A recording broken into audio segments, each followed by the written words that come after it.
ആരാണ് ഈ ലാൻഡേൺസ്? പ്രപഞ്ചത്തിലെ പോലീസ്. വളരെ സിമ്പിളായി പറഞ്ഞാൽ പ്രപഞ്ചം മുഴുവൻ സമാധാനം നിലനിർത്താൻ വേണ്ടി ഉണ്ടാക്കിയ ഒരു ഇന്റർ ഗാലക്റ്റിക് പോലീസ് സേനയാണ്. സ്പേസ് പോലീസാണ് ഗ്രീൻ ലാൻഡേൺ കോർപ്സ്. ഭൂമിയിലെ പോലീസുകാർക്ക് തോക്കുള്ളതുപോലെ ഈ സ്പേസ് പോലീസുകാർക്ക് പ്രപഞ്ചം കാക്കാൻ കിട്ടിയിരിക്കുന്ന ആയുധമാണ് അവരുടെ മാന്ത്രിക മോതിരം, പവർ റിംഗ്. എന്താണ് ഇവരുടെ കഴിവ്? മനക്കരുത്താണല്ല. യൂണിവേഴ്സിൽ തന്നെ ഏറ്റവും ശക്തിയേറിയ ആയുധമാണ് ഈ ഗ്രീൻ റിംഗ്. ഇത് പ്രവർത്തിക്കുന്നത് അത് ധരിക്കുന്ന ആളുടെ മനക്കരുത്ത് അഥവാ വിൽ പവർ ഉപയോഗിച്ചാണ്. മോതിരം ധരിക്കുന്ന വ്യക്തി മനസ്സിൽ എന്താണോ സങ്കല്പിക്കുന്നത് അത് വെറും പച്ച വെളിച്ചത്തിലൂടെ നിർമ്മിക്കാൻ ഈ മോതിരത്തിന് സാധിക്കും. ഉദാഹരണത്തിന്, ശത്രുവിനെ ആക്രമിക്കാൻ ഒരു വലിയ ചുറ്റികയോ തോക്കോ അല്ലെങ്കിൽ സ്വയം രക്ഷപ്പെടാൻ ഒരു വലിയ മതിലോ ഒക്കെ ചിന്തിച്ചാൽ മാത്രം മതി. ആ നിമിഷം മോതിരം അതൊരു ഗ്രീൻ ലൈറ്റിൽ ഉണ്ടാക്കും. എന്ത് വേണമെങ്കിലും നിർമ്മിക്കാം. എല്ലാം ധരിക്കുന്ന ആളുടെ ഭാവന പോലെ ഇരിക്കും. എന്തുകൊണ്ടാണ് ഇതിനെ ലാൻഡേൺ എന്ന് വിളിക്കുന്നതെന്നല്ലേ? ലാൻഡേൺ എന്നാൽ നമുക്കറിയാം, വെളിച്ചം തരുന്ന ഒരു റാന്തൽ വിളക്കാണ്. ഈ പച്ച മോതിരത്തിലെ ഊർജ്ജം എപ്പോഴും അങ്ങനെ നിൽക്കില്ല. മൊബൈൽ ഫോൺ ചാർജ് ചെയ്യുന്ന പോലെ ഇതിനെയും ചാർജ് ചെയ്യും. അപ്പോഴത് വീണ്ടും ചാർജ് ചെയ്യാൻ ഇവർക്കൊരു ഗ്രീൻ ലാൻഡേൺ അല്ലെങ്കിൽ ഒരു പവർ ബാറ്ററി കൊടുത്തിട്ടുണ്ട്. ഈ വിളക്കിൽ മോതിരം മുട്ടിച്ച് ഒരു പ്രത്യേക പ്രതിജ്ഞ ചൊല്ലിയാണ് അവർ മോതിരത്തിന് ശക്തി കൊടുക്കുന്നത്. അതുകൊണ്ടാണ് ഇവരെ ഗ്രീൻ ലാൻഡേൺസ് എന്ന് വിളിക്കുന്നത്. ഇവിടേക്ക് ബോസ് ആരാണെന്ന് ചോദിച്ചാൽ, പ്രപഞ്ചത്തിന് നടുവിൽ ഓവ എന്നു പേരുള്ള ഒരു ഗ്രഹമുണ്ട്. അവിടെ ജീവിക്കുന്ന വളരെ ബുദ്ധിമാന്മാരായ അമർത്യരായ ചെറിയ നീല മനുഷ്യരുണ്ട്. അവരെ ഗാർഡിയൻസ് ഓഫ് ദി യൂണിവേഴ്സ് എന്നാണ് വിളിക്കുന്നത്. അവരാണ് ഈ മോതിരങ്ങളും പോലീസ് സേനയും ഉണ്ടാക്കുന്നത്. ഈ ഗാർഡിയൻസ് പ്രപഞ്ചത്തെ 3600 സെക്ടേഴ്സായി തിരിച്ചിട്ടുണ്ട്. ഓരോ ഭാഗത്തും സമാധാനം നിലനിർത്താൻ ഓരോ ഗ്രീൻ ലാൻഡേണിനെയും ചുമതലപ്പെടുത്തിയിട്ടുമുണ്ട്. നമ്മുടെ ഈ ഭൂമി ഉൾപ്പെടുന്ന ഭാഗത്തിൻ്റെ പേരാണ് സെക്ടർ 2814. ഇനി എങ്ങനെയാണ് ഒരാൾ ലാൻഡേൺ ആകുന്നത്? ആർക്കും പോയി ഒരു മോതിരം വാങ്ങാൻ കഴിയില്ല. ഒരു ഗ്രീൻ ലാൻഡേൺ മരിക്കുകയോ വിരമിക്കുകയോ ചെയ്യുമ്പോൾ ആ മോതിരം തനിയെ പറന്നുപോയി ആ സെക്ടറിലുള്ളവരിൽ വെച്ച് ഏറ്റവും കൂടുതൽ മനക്കരുത്തുള്ള, ഒന്നിനെയും ഭയപ്പെടാത്ത ഒരാളെ സ്വയം തിരഞ്ഞെടുക്കും. നമ്മുടെ ഭൂമിയിലെ പ്രധാന ലാൻഡേണുകളെ നോക്കിയാൽ മുമ്പ് ഭൂമിയിൽ നിന്ന് ആർക്കും ഈ മോതിരം കിട്ടിയിരുന്നില്ല. എന്നാൽ പിന്നീട് മനുഷ്യർക്കും ഈ മോതിരം ലഭിച്ചു തുടങ്ങി. അങ്ങനെ ഗ്രീൻ ലാൻഡേണായ പ്രശസ്തരായ ചില ഭൂമിക്കാരാണ് ഹാൽ ജോർദാൻ, ഭൂമിയിൽ നിന്നുള്ള ആദ്യത്തെ ഗ്രീൻ ലാൻഡേൺ, വളരെ ധൈര്യശാലിയായ ഒരു പൈലറ്റ്; ജോൺ സ്റ്റുവർട്ട്, മുൻ മിലിറ്ററി ഉദ്യോഗസ്ഥനായ വളരെ അച്ചടക്കമുള്ള ലാൻഡേൺ; ഗൈ ഗാർണർ, കുറച്ച് അഹങ്കാരവും ദേഷ്യവുമുള്ള എന്നാൽ ശക്തനായ ഒരു ലാൻഡേൺ. ഇനിയൊരു സംശയം, പച്ചനിറം മാത്രമേ ഉള്ളൂ? അല്ല, പച്ചനിറം വിൽപ്പവനെ സൂചിപ്പിക്കുന്നത് പോലെ മറ്റു വികാരങ്ങളെ സൂചിപ്പിക്കുന്ന വേറെ മോതിരങ്ങളും ലാൻഡേൺസിനുണ്ട്. മഞ്ഞ ഭയത്തെ സൂചിപ്പിക്കുന്നു. വില്ലനായ സിനസ്ട്രോ ഇതിനൊരു ഉദാഹരണമാണ്. ചുവപ്പ് ദേഷ്യത്തെ സൂചിപ്പിക്കുന്നു. നീല പ്രതീക്ഷയെ സൂചിപ്പിക്കുന്നു. ചുരുക്കത്തിൽ പറഞ്ഞാൽ, കയ്യിലുള്ള ഒരു മാന്ത്രിക മോതിരവും സ്വന്തം മനസ്സിലെ ധൈര്യം ഉപയോഗിച്ച് ബഹിരാകാശത്തെ വില്ലന്മാരെ നേടുന്ന സൂപ്പർ ഹീറോകളാണ് ഗ്രീൻ ലാൻഡേൺസ്. ഇനി നമ്മൾ പുതുതായി തുടങ്ങാൻ പോകുന്ന ലാൻഡേൺസ് എന്ന HBO മാക്സിൻ്റെ സീരീസിനെ കുറിച്ച് നിങ്ങളത് ഓർമ്മിപ്പിക്കുക എന്നാണ് നമ്മുടെ ലക്ഷ്യം. HBO വലിയ സീരീസിലേക്ക് നമ്മൾ കടക്കുന്നതിന് മുമ്പ് ഒരു കാര്യം ആദ്യം തന്നെ വ്യക്തമാക്കാം. സ്നൈഡർ വേഴ്സുമായി ഇതിന് യാതൊരു ബന്ധവുമില്ല. അതൊക്കെ നിങ്ങൾക്ക് പൂർണ്ണമായും മനസ്സിൽ നിന്ന് കളയാം. ജെയിംസ് ഗണ്ണും പീറ്റർ സാഫ്രാനും ചേർന്ന് മേൽനോട്ടം വഹിക്കുന്ന ചാപ്റ്റർ 1 ഗോഡ്സ് ആൻഡ് മോൺസ്റ്റേഴ്സ് എന്ന് വിളിക്കപ്പെടുന്ന തീർത്തും പുതിയ DC യൂണിവേഴ്സിലേക്കാണ് നമ്മൾ കാലെടുത്ത് വയ്ക്കുന്നത്. ഇനി കൺഫ്യൂഷൻ ഉണ്ടാക്കുന്ന ടൈം ലൈനുകളൊന്നുമില്ല, കാരണം ഇതൊരു ഫ്രഷ് സ്റ്റാർട്ടാണ്. പുതിയ യൂണിവേഴ്സിൻ്റെ ആദ്യത്തെ അനിമേറ്റഡ് വരവ് ക്രീച്ചർ കമാൻഡോസ് ആയിരുന്നെങ്കിൽ ആദ്യത്തെ ലൈവ് ആക്ഷൻ സിനിമ 2025 വന്ന ജെയിംസ് ഗണ്ണിൻ്റെ സൂപ്പർമാൻ ആയിരുന്നു. 2023 ആദ്യം പ്രഖ്യാപിച്ചതിൽ നിന്ന് ഒരുപാട് മാറ്റങ്ങൾ ഇവിടെ പ്ലാനിങ്ങിൽ ഇതിനകം വന്നിട്ടുണ്ട്. പ്രോജക്റ്റുകളുടെ ഡേറ്റുകൾ മാറി, പുതിയ ഡേറ്റുകൾ വന്നു, കാസ്റ്റിംഗ് എല്ലാം തീരുമാനിച്ചു കഴിഞ്ഞു. എന്തായാലും ഈ പുതിയ DC യൂണിവേഴ്സിലെ ഭൂമിയിലെയും ബഹിരാകാശത്തെയും കഥകൾ പറയുന്ന വളരെ പ്രധാനപ്പെട്ട ഒരു സീരീസ് ആയിരിക്കും ലാൻഡേൺസ്. സൂപ്പർമാൻ സിനിമ കണ്ടവർക്ക് ജെയിംസ് ഗണ്ണിൻ്റെ യൂണിവേഴ്സിലെ ആദ്യത്തെ ഗ്രീൻ ലാൻഡനെ കാണാൻ സാധിച്ചിട്ടുണ്ടാകും. അത് ഹാൽ ജോർദനോ ജോൺ സ്റ്റുവർട്ടോ ആയിരുന്നില്ല. പകരം ആ trade mark bowl cut hair സ്റ്റൈലുമായി വന്ന ഗ്രീൻ പവർ ഉപയോഗിച്ച ഗൈ ഗാർണർ ആയിരുന്നു. നഥാൻ ഫിലിയൻ എന്നൊരു ആക്ടറാണ് ആ റോൾ ചെയ്തത്. സത്യം പറഞ്ഞാൽ ഫിലിയൻ ആ റോൾ ഗംഭീരമായി തന്നെ കൈകാര്യം ചെയ്തു. പക്ഷേ ഹാൽ ജോർദനെ പോലെ ഒരു സീരിയസ് ആയ ഹീറോയെ പ്രതീക്ഷിച്ചവർക്ക് ഇതിലപ്പോൾ കൺഫ്യൂഷൻ ഉണ്ടാക്കിയിട്ടുണ്ടാവും. കാരണം ഗൈ ഗാർണർ എന്ന ക്യാരക്ടർ തന്നെ അങ്ങനെ ഒരു അഹങ്കാരിയായ വ്യക്തിയാണ്. ഹാൽ ജോർദാൻ സത്യത്തിനും ധർമ്മത്തിനും വേണ്ടി പോരാടുന്നവനാണെങ്കിൽ, മറുവശത്ത് ജോൺ സ്റ്റുവർട്ട് എല്ലാം ചിന്തിച്ചു ചെയ്യുന്ന ഒരു പോരാളിയാണ്. എന്നാൽ ഗൈ ഗാർണർ അങ്ങനെയല്ല. വലിയൊരു പ്രശ്നം നടക്കുമ്പോഴും അയാളുടെ ഏറ്റവും വലിയ ആയുധം അയാളുടെ സ്വന്തം ഈഗോയും അഹങ്കാരവുമാണ്. സൂപ്പർമാൻ സിനിമയിൽ കുറച്ചൊരു കോമഡിക്ക് വേണ്ടിയാണ് ഗണ്ണി കഥാപാത്രത്തെ ഉപയോഗിച്ചത്.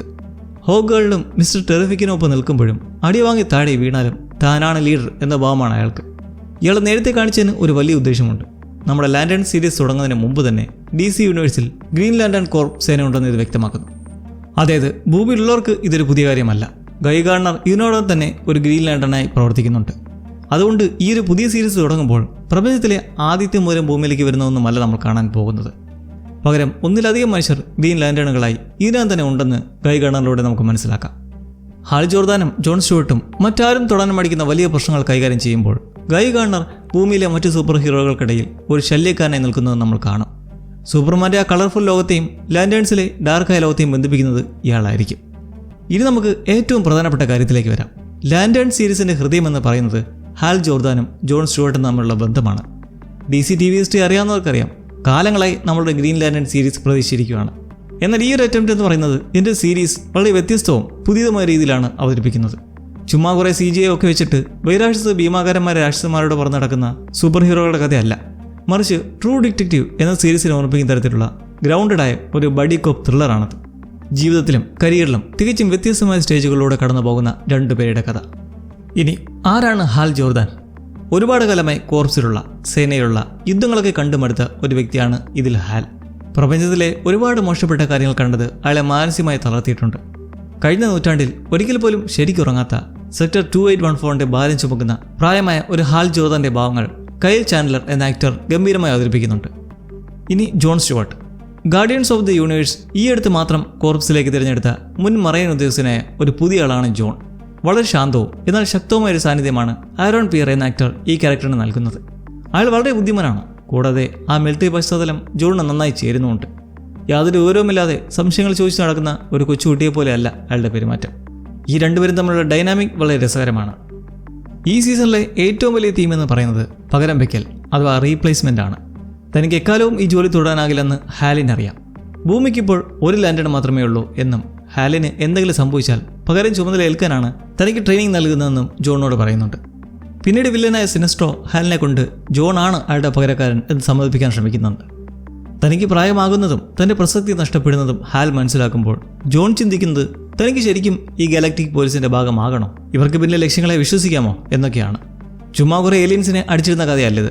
രണ്ട് മനുഷ്യർ തമ്മിലുള്ള ബന്ധം, കടമ, പാരമ്പര്യം എന്നിവയെക്കുറിച്ചൊക്കെയുള്ള കഥയാണ്. ഈ സീരീസിന് തുടക്കം തന്നെ ഇവരുടെ ബന്ധത്തെ അടിസ്ഥാനമാക്കിയത് DC സ്റ്റുഡിയോസിൻ്റെ വളരെ ബുദ്ധിപരമായ നീക്കമാണ്. ഇനി സിനസ്ട്രോയും മാൻ ഹണ്ടേഴ്സും. ഈ സീരീസ് ഒരു നാട്ടിൻപുറത്തെ കൊലപാതക അന്വേഷണമാണെന്ന് പറഞ്ഞാലും ഇതിന് പിന്നിൽ വലിയൊരു കോസ്മിക് ഭീഷണി ഒളിഞ്ഞിരിപ്പുണ്ട്. അതിൽ ടീം പരിചയപ്പെടുത്തിയ രണ്ട് പ്രധാന കഥാപാത്രങ്ങളാണ് സിനസ്ട്രോയും മാൻ ഹണ്ടേഴ്സും. ആദ്യം സിനസ്ട്രോയെക്കുറിച്ച് പറയാം. DC ഹിസ്റ്ററിയിൽ തന്നെ ഏറ്റവും സങ്കീർണമായ കഥാപാത്രങ്ങളൊന്നാണിത്. ഒരു കാലത്ത് ഗ്രീൻ ലാൻഡേൺ കോർപ്സിലെ ഏറ്റവും മികച്ച പോരാളിയും ഹാൽ ജോർദാന്റെ ഗുരുവുമായിരുന്നു സിനസ്ട്രോ. എന്നാൽ കാര്യങ്ങൾ എപ്പോഴും കൃത്യമായി നടക്കണം എന്ന അയാളുടെ അമിതമായ വാശി ക്രൂരതയിലേക്ക് മാറിയപ്പോൾ അയാളെ കോർപ്സിൽ നിന്ന് പുറത്താക്കി. ഇപ്പോൾ ഈ പുതിയ സീരീസിൻ്റെ ട്രെയിലറിൽ വളരെ ദൂരെയുള്ള ഒരു ഗ്രഹത്തിലെ കൊടുന്തണുപ്പുള്ള ഒരു ഹൈ സെക്യൂരിറ്റി ജയിലിൽ തടവിലാക്കപ്പെട്ട നിലയിലാണ് സിനസ്ട്രോയെ നമ്മൾ കാണുന്നത്. ഹാൽ അയാളെ കാണാൻ പോകുമ്പോൾ ഒരു ഹാനിബൽ ലെക്ടർ സ്റ്റൈലിൽ സിനസ്ട്രോ ഹാലിൻ്റെ മനസ്സുമായി കളിക്കുകയാണ്. ജോൺ സ്റ്റുവർട്ടിനെ കുറിച്ച് പറഞ്ഞ് ഹാലിനെ കളിയാക്കുകയും അയാൾക്ക് ജോണിൽ ശരിക്കും വിശ്വാസമുണ്ടോ എന്ന് ചോദിക്കുകയും ചെയ്യുന്നുണ്ട്. അടുത്തായി മാൻ ഹണ്ടേഴ്സ്. ഇതാണ് ഏറ്റവും ഇൻട്രസ്റ്റിംഗ് ആയ ഭാഗം. ഗ്രീൻ ലാൻഡേഴ്സിന് മുമ്പുണ്ടായിരുന്നവരാണ് അവർ. കോടിക്കണക്കിന് വർഷങ്ങൾക്ക് മുമ്പ് പ്രപഞ്ചത്തിൽ സമ്മാനം നിലനിർത്താൻ വേണ്ടി ഗാർഡിയൻ സൃഷ്ടിച്ച റോബോട്ട് പോലീസുകാരാണിവർ. എന്നാൽ റോബോട്ടുകൾക്ക് മനുഷ്യരെ പോലെ വികാരങ്ങളെയോ ശരിയോ തെറ്റോ തിരിച്ചറിയാനുള്ള കഴിവില്ലാത്തതുകൊണ്ട് അവർക്കൊരു ഗ്ലിച്ച് സംഭവിച്ചു. പ്രപഞ്ചത്തിൽ നിന്ന് കുറ്റകൃത്യങ്ങൾ ഇല്ലാതാക്കാനുള്ള ഒരേ ഒരു വഴി ജീവജാലങ്ങളെ മുഴുവൻ ഇല്ലാതാക്കുകയാണ് എന്നവർ തീരുമാനിച്ചു. പിന്നീട് ഗാർഡിയൻസ് അവരെ ഒഴിവാക്കുകയും അതിന് പകരമായി ഇച്ഛാശക്തിയുള്ള ജീവജാലങ്ങളെ ഉൾപ്പെടുത്തി ഗ്രീൻ ലാൻഡേൺസ് ഉണ്ടാക്കുകയും ചെയ്തു. എന്നാൽ ലാൻഡേൺ സീരീസിൽ ഇവർ കുറച്ചുകൂടി ഭയപ്പെടുന്ന രൂപത്തിലാണ് വരുന്നത്. പണ്ടത്തെ പോലെ വലിയ ചുവപ്പ് നീലിയ റോബോട്ടുകളല്ല ഇവർ. സാധാരണ മനുഷ്യരുടെ രൂപത്തിൽ അവരിൽ ഒരാളെ ജീവിക്കാൻ ഇവർക്ക് കഴിയും എന്ന രീതിയിലാണ് സീരീസ് മുന്നോട്ട് പോകുന്നത്. അങ്ങനെ വരുമ്പോൾ ഇതൊരു സയൻസ് ഫിക്ഷൻ പാരനോയ ത്രില്ലറായി മാറുകയാണ്. ഹാലും ജോണും അന്വേഷിക്കുന്നത് വെറുമൊരു കൊലപാതകം മാത്രമല്ല, ആരുടെ രൂപത്തിൽ വരാൻ കഴിയുന്ന ഗാർഡിയൻസിൻ്റെ രഹസ്യങ്ങളുമായി ബന്ധമുള്ള DC യൂണിവേഴ്സിൻ്റെ ഭാവിക്ക് തന്നെ ഭീഷണി ആയേക്കാവുന്ന ഒരു വലിയ ശക്തിയാണ് അവർ നേരിടാൻ പോകുന്നത്. അപ്പോൾ ഇവരെങ്ങനെയാണ് കണ്ടുമുട്ടുന്നത്? ഇതെല്ലാം തുടങ്ങുന്നത് നെബ്രാസ്കയിലെ ഒരു ഗ്രാമത്തിൽ നടക്കുന്ന ഒരു കൊലപാതകത്തിൽ നിന്നാണ്. ലോക്കൽ പോലീസിനൊപ്പം ഭൂമിയിലെ ഗ്രീൻ ലാൻഡേൺസും ഇതന്വേഷിക്കാനെത്തുന്നു. ഒറ്റനോട്ടത്തിൽ അതൊരു സാധാരണ കൊലപാതകമായി തോന്നുമെങ്കിലും അന്വേഷണം പുരോഗമിക്കുമ്പോൾ അതിന് ബഹിരാകാശവുമായി ബന്ധമുണ്ടെന്ന് അവർ മനസ്സിലാക്കുന്നു. ഡൈവ് ബാറുകൾ, ഇൻട്രോഗേഷൻ റൂമുകൾ, നിയോൺ വെളിച്ചമുള്ള ഡൈനറുകൾ, പഴയ പിക്കപ്പ് ട്രക്കുകൾ എന്നിവയ്ക്കുള്ള ഒരു ഗംഭീര അറ്റ്മോസ്ഫിയറിൽ പെട്ടെന്ന് ഗ്രീൻ ലൈറ്റും ഏലിയൻ ഭീഷണിയും വരുന്ന രീതിയിലാണ് കാര്യങ്ങൾ. പക്ഷേ ഒരു കാര്യം ഉറപ്പാണ്, ഈ നെബ്രാസ്ക ടൗണിലെ ആര് വേണമെങ്കിലും കൊലപാതകിയോ സാക്ഷിയോ ഒക്കെ ആകാം. ഇത് ലോക്കൽ പോലീസിൻ്റെ കേസ് മാത്രമല്ല, ഗ്രീൻ ലാൻഡേൺ കോർപ്സിനും ഭൂമിക്ക് നേരെയുള്ള വലിയൊരു ഭീഷണി കൂടിയാണ്. അപ്പോൾ നാളെ മുതൽ തുടങ്ങാൻ പോകുന്ന ഈ സീരീസിന് മൊത്തം 8 എപ്പിസോഡുകളുള്ള ഒരു ഫസ്റ്റ് സീസണാണ് പ്രഖ്യാപിച്ചിരിക്കുന്നത്. സീരീസിനെ കുറിച്ച് അത്യാവശ്യം നിങ്ങൾ അറിഞ്ഞിരിക്കേണ്ട കാര്യങ്ങൾ ഏതൊക്കെയാണ്? എന്തായാലും ഇതൊരു ഗംഭീര കോസ്മിക് യാത്ര തന്നെ ആയിരിക്കും എന്നുറപ്പാണ്. അപ്പോൾ പച്ച വെളിച്ചവുമായി നമുക്ക് വൈകാതെ തന്നെ കണ്ടുമുട്ടാം. So see you and take care ലവ്ലീസ്.